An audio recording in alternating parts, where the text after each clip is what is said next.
नमस्कार। आज हम बात करने वाले हैं उस नींव की जिस पर दुनिया का सबसे बड़ा लोकतंत्र यानी भारत खड़ा है। तो चलिए एक एक करके उन स्तंभों को समझते हैं जो इस पूरी विशाल इमारत को संभाले हुए हैं। जरा इस नंबर को देखिए, 96 करोड़। ये कोई छोटा मोटा आंकड़ा नहीं है। ये हैं भारत के 2024 चुनाव में रजिस्टर्ड वोटर्स। अब सोचिए, इतने सारे लोगों के लोकतंत्र को चलाना, इसके लिए एक बेहद मजबूत सिस्टम तो चाहिए ही होगा, है ना? तो कहानी सिर्फ लोगों की नहीं है, कहानी उस सिस्टम की भी है, उस ढांचे की है जो इतने बड़े लोकतंत्र को असल में काम करने लायक बनाता है। आइए इसी ढांचे की परतों को एक एक कर खोलते हैं। तो शुरुआत कहाँ से होती है? शुरुआत होती है भारतीय संविधान की उस मूल सोच से, उस विजन से जिसने देश की दिशा तय की। ये वही ब्लूप्रिंट है जिस पर आज हमारा लोकतंत्र बना है। ये सिर्फ खूबसूरत शब्द नहीं हैं जो संविधान में लिख दिए गए। नहीं, ये वो लक्ष्य हैं, वो वादे हैं जिन्हें हासिल करने के लिए ही लोकतंत्र के तीनों स्तंभों को बनाया गया है। मतलब हर कानून, हर सरकारी काम इन्हीं आदर्शों की कसौटी पर परखा जाना चाहिए। तो अब आते हैं इस पूरी चर्चा के केंद्र में।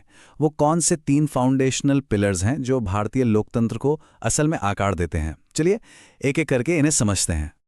तो पहला स्तंभ है संसदीय लोकतंत्र। अब इसका सीधा सा मतलब यह है कि सरकार यानी कार्यपालिका उन लोगों के प्रति जवाबदेह है जिन्हें जनता ने चुनकर भेजा है, यानी विधायिका। सत्ता पर हमेशा एक चेक और बैलेंस बना रहता है। अच्छा, तो ये जवाबदेही तय कैसे होती है? इसके लिए कुछ खास इंतजाम है, जैसे नाम मात्र और वास्तविक कार्यपालिका शक्ति को बांटती है। और सबसे जरूरी, लोकसभा के प्रति सामूहिक जिम्मेदारी। इसका मतलब है कि अगर कुछ गलत होता है तो पूरी सरकार जिम्मेदार है, सिर्फ एक मंत्री नहीं। लेकिन यहां एक मजेदार या कहें कि चिंताजनक विरोधाभास है। संसद का काम है बहस करना, सरकार के काम की बारीकी से जांच करना। पर असलियत क्या है? अक्सर सत्र हंगामे की भेंट चढ़ जाते हैं जिससे वो गहरी जांच हो ही नहीं पाती।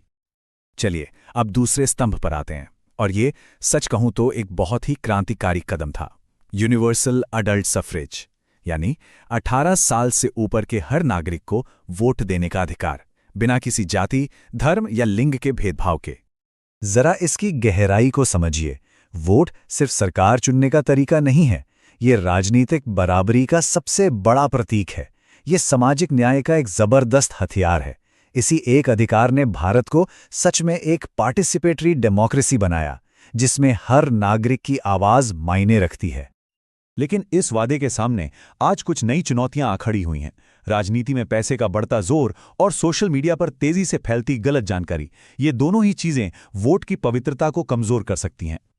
और अब बात करते हैं तीसरे स्तंभ की, स्वतंत्र न्यायपालिका। इसे आप हमारे संविधान का गार्डियन कह सकते हैं। इसका काम यह देखना है कि कोई भी, सरकार भी क्यों ना हो, संविधान की खींची हुई लकीर को पार ना करे। तो सवाल यह है कि न्यायपालिका को इतना आजाद रखा कैसे जाता है? इसके लिए संविधान में कुछ बहुत ही स्मार्ट इंतजाम है। जजों को आसानी से हटाया नहीं जा सकता, उनकी सैलरी पर संसद में वोटिंग नहीं हो सकती, और शक्तियों का साफ साफ बंटवारा है ताकि वो बिना किसी दबाव के काम कर सकें। और इसकी ताकत का सबसे बड़ा सबूत हमें मिलता है 1973 के एक ऐतिहासिक केस से। इस फैसले ने यह साफ कर दिया कि संसद संविधान को बदल तो सकती है, लेकिन उसकी जो मूल आत्मा है, जो बुनियादी ढांचा है, उसे हाथ भी नहीं लगा सकती। लेकिन इतनी ताकत के बावजूद इस स्तंभ के सामने एक पहाड़ जैसी चुनौती खड़ी है, और वो चुनौती है ये नंबर, 5 करोड़ से ज्यादा। ये भारत की अदालतों में 2024 तक पेंडिंग केसों की संख्या है। एक बहुत बड़ा बोझ। तो यहां एक बहुत बड़ा टकराव है।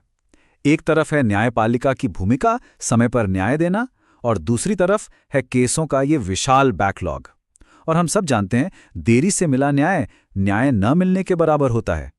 ये चीज लोगों के भरोसे को कमजोर करती है। तो अब हमने हर स्तंभ को और उसकी चुनौतियों को अलग अलग देख लिया। चलिए अब एक कदम पीछे हटते हैं और देखते हैं कि ये सब मिलकर पूरी व्यवस्था के लिए क्या तस्वीर बनाते हैं। इसे अगर हम एक लाइन में समेटें तो संसद राजनीतिक ध्रुवीकरण में फंसी है, वोटिंग पर पैसा और फेक न्यूज हावी हो रहे हैं, और अदालतें केसों के बोझ तले दबी हुई हैं। और सबसे बड़ी बात, ये तीनों समस्याएं एक दूसरे से जुड़ी हुई हैं। ठीक है, तो समस्याएं तो हैं, इसमें कोई शक नहीं। पर क्या कोई रास्ता है आगे? बिल्कुल है। सिर्फ समस्याओं पर बात करना काफी नहीं। चलिए अब देखते हैं कि इन स्तंभों को और मजबूत कैसे किया जा सकता है। देखिए, कुछ ठोस कदम हैं जिन पर सोचा जा सकता है, जैसे संसदीय कमेटियों को और ताकतवर बनाना, चुनावी फंडिंग को और पारदर्शी करना, अदालतों में टेक्नोलॉजी का इस्तेमाल बढ़ाना और हाँ, सबसे जरूरी, नागरिकों को उनके संवैधानिक अधिकारों और जिम्मेदारियों के बारे में जागरूक करना। और यहाँ एक बात गांठ बांधने वाली है, ये तीनों स्तंभ अलग अलग नहीं है, ये एक संवैधानिक त्रिमूर्ति की तरह है। एक की सेहत का असर सीधे सीधे बाकी दोनों पर पड़ता है। एक कमजोर होगा तो बाकी दो भी लड़खड़ा जाएंगे। इस बात को एक बहुत ही महान संविधान विशेषज्ञ ग्रैनविल ऑस्टिन ने बड़े खूबसूरत अंदाज में कहा था। उन्होंने कहा कि लोकतंत्र, अधिकार और न्याय ये एक ही कपड़े के 3 धागे हैं। एक धागा भी टूटा तो पूरा कपड़ा उधर सकता है। तो आखिर में ये सवाल बचता है, और ये सवाल हम सबके सामने है। इन चुनौतियों को देखते हुए दुनिया का सबसे बड़ा लोकतंत्र ये कैसे पक्का करे कि उसका ये संवैधानिक ताना बाना हमेशा मजबूत और अटूट बना रहे? इस पर सोचना जरूरी है।